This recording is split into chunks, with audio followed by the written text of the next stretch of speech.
everybody, this is Angie Gade. Thanks for joining us. Well, me, I guess. For those of you who haven't been with us before, my name is Angie Gade. I live in Brillion, and I run I Feel the Rush here with my family. With my husband, we have 4 kids, 3 dogs, kind of a crazy, busy, amazing life. And what we like to do is share with people different ideas, strategies, tips on how you can live your best life, to create memory decor, to enjoy the outdoors, and most of all, just create memories with people that you love. So tonight, I really had in mind to show you a piece that I have been working on, a little dresser with some fur on it. It's an amazing piece, and I can't wait to show it to you. However, we have a little bit of a house full of people downstairs decorating cookies, so my backdrop is a little different than normal, although the lighting maybe is a little better in here. I'm going to share with you something different, and then after this, I'm going to go downstairs and take some pictures of the dresser that I was talking about, because it is amazing. So you will love it. Whether you like fur or you don't like fur, it's a piece that I bought for $10 from a rummage sale. And although I have not done a whole lot of furniture repair or refurbishing, I guess you would call it, I want to show everybody how easy it is. Most of all, what I like to share with people too is I'm not a professional when it comes to any of this stuff.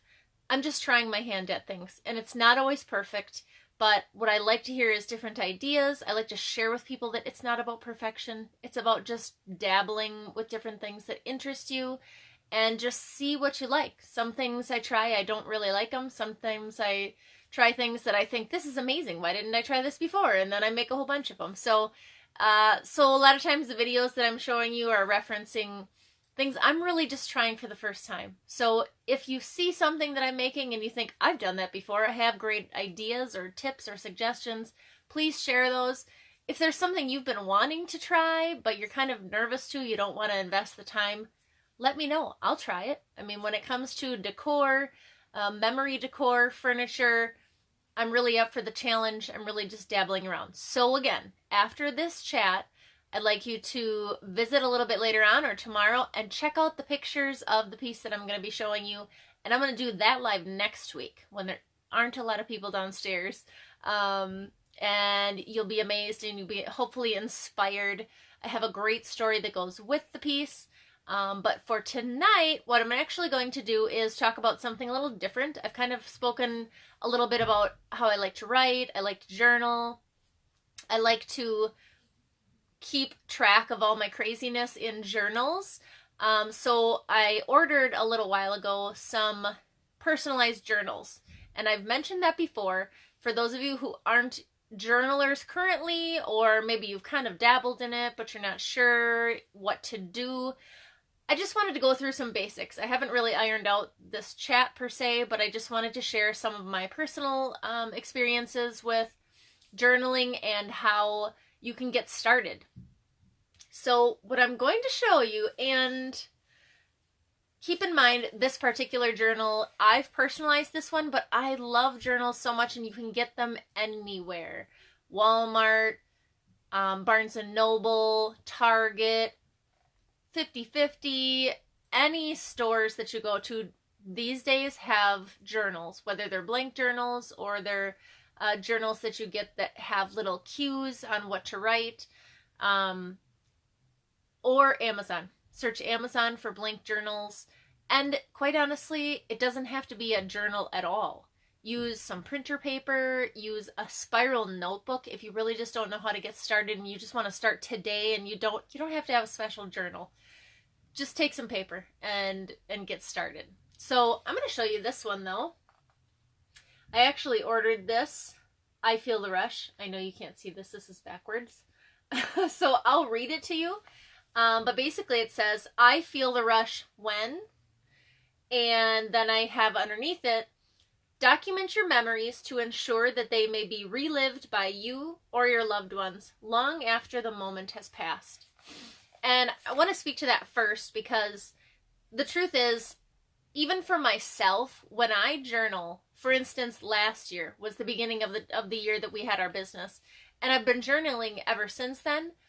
And going into 2019, I'm starting to kind of establish some goals, look at the goals that I had for this last year, and sometimes it's entertaining, sometimes it's eye-opening what my goals were for the beginning of last year, and some of the hurdles that we've gone throughout the year. I've documented in this journal the good things, the good, bad, and the ugly. Let's just put it that way. It's interesting to read those, even for myself, because I know me, and I was me throughout the year when I was doing that journal. But you forget all the little things along the way. So when it comes to journaling, I like to do that for myself, for my self-growth. But someday, maybe somebody will read that and they'll get a little bit of an insight into what goes on in here, which is a little crazy. So, it's interesting. So that's one of the things. And then also another reason I like to journal is to keep track of memories for my family. Like, I have journals for my kids. I have scrapbooks for my kids with little memories written on them and such, because I like to be able to look back and see all the little details that I wouldn't normally remember. So even if you don't want to journal for yourself, try pulling out a notebook or a scrapbook or something and keep track of things that are going on in your kids' lives or your parents' life. I mean, maybe you want to document things that your parents are doing, because not everybody likes to journal. But it's particularly interesting and important in the future, especially for our parents, our grandparents, because when they're gone, that information isn't available anymore, and it will be easy to forget certain things. So even document times you get together with them, and what happened, and what did they say, and what occurred that time, good, bad, or otherwise. Even the not so great things are still parts of our lives, and they're worth remembering. They're worth looking back on, even if it's just to learn a thing or two. So that's my pitch for journaling. But what I want to show you is what I particularly like to do with journals. Sometimes what I like to do in the beginning of the year, and I haven't done anything with this one, so it's fresh and clean, and I particularly have some adoration for blank journals. So this particular one, I will likely take my favorite quote, and maybe it's a quote I want to read throughout the year, every day, just something nice for a goal, or something that just makes you feel good or makes you feel inspired. Put that on the inside of your front cover, even in your notebook or wherever you're going to be doing your journaling. Put that inside here, and maybe write the date so that when you're looking back, when did you start this date, or when did you start this journal? It's a good thing to remember that. Sometimes I use journals for different things. Like, I may use this as a daily guide. I like to get up in the morning and come up with a plan, because otherwise there's so much crazy going on. It's hard to keep track of everything. So what I like to do is put the time, starting whenever I get up, 4 a.m. or whatever crazy hour that is, all the way down to 11 o'clock or whenever it is that you go to bed. And I kind of break it out by half-hour increments. It depends on your lifestyle. It depends on what kind of things that you have going on during the day. But it's nice because you could keep like a little grocery list and particular hot buttons, people you have to call, different things like that throughout the day. And then the next day, and I should mention, I like to do that the night before, because the morning of, you're kind of in a daze before I've actually had my coffee for the day. I'm a little bit in a daze, so I like to just have it all ironed out. Then there's no question about what has to be done. I'm starting from the top and I'm going down. So that's one way. And then every day you use a different page. Another way I like to use it is for my goals. Personal goals, business goals. I like to keep a separate journal for that. Like I said, for the kids, maybe you're going to do it by age. Maybe it's random.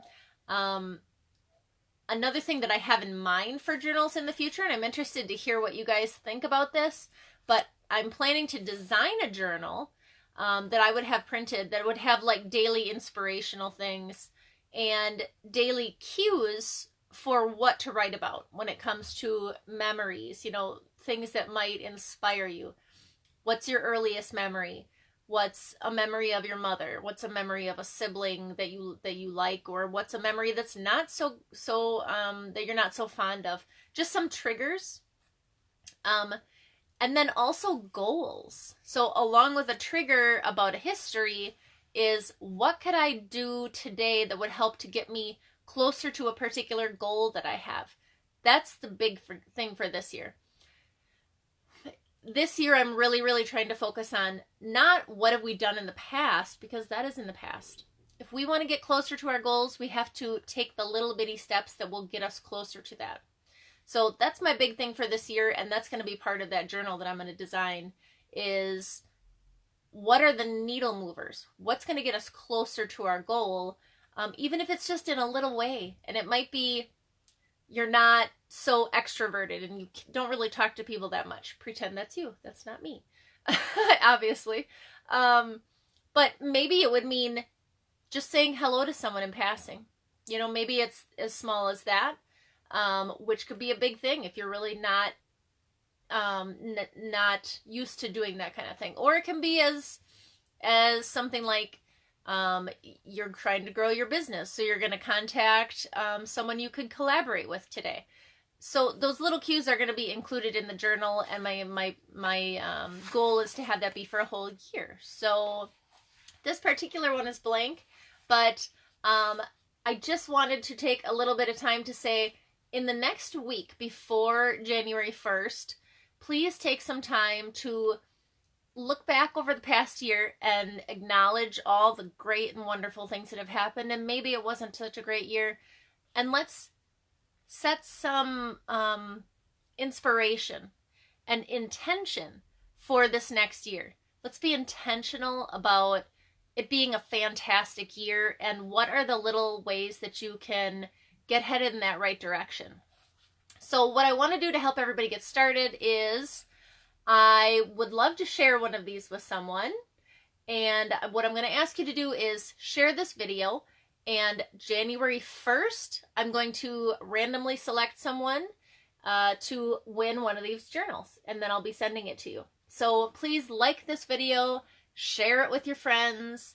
If you'd like to hear more about journaling, writing, how I can help you, I'm absolutely open to having FaceTime chats, and or send me a private message, whatever you prefer, and let's talk about writing. I love it.